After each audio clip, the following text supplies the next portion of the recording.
Je vous remercie. Le comité vient d'installer par le ministre de la Bonne Gouvernance et de la Protection de l'Enfance au nom du Premier ministre du Sénégal.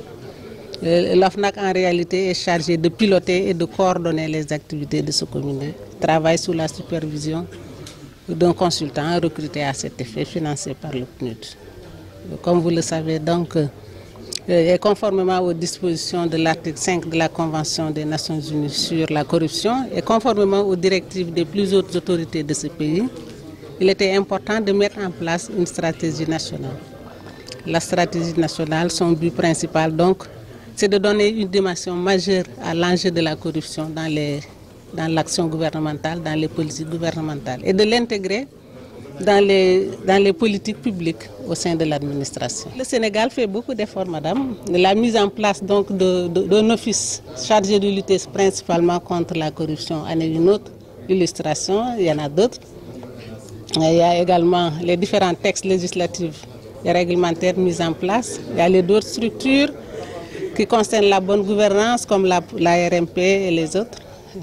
Tout ce dispositif est destiné donc à lutter contre la fraude, contre la corruption, conformément à nos engagements nationaux et conformément à l'engagement du président de la République qui, on l'a dit tout à l'heure, a fait donc de ses priorités une gouvernance sobre et vertueuse. Le comité est constitué de l'ensemble des départements ministériels, du secteur privé, du patronat.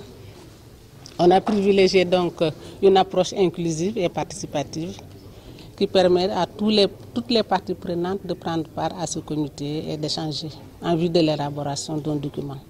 Un document qui se voudra certainement ambitieux mais réaliste.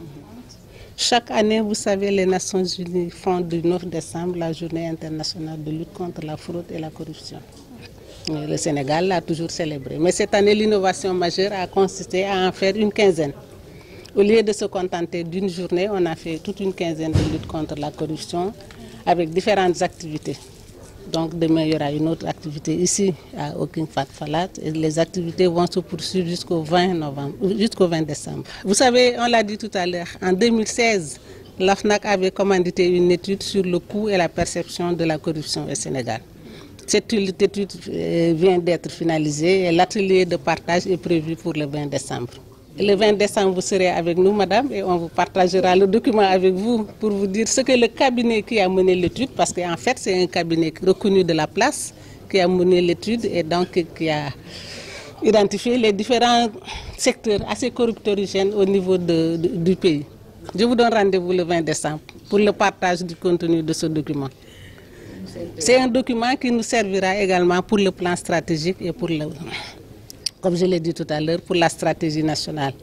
Parce que la stratégie nationale, le document qui en sortira donc, va servir d'orienter le gouvernement dans le choix de ses politiques publiques. Pour mieux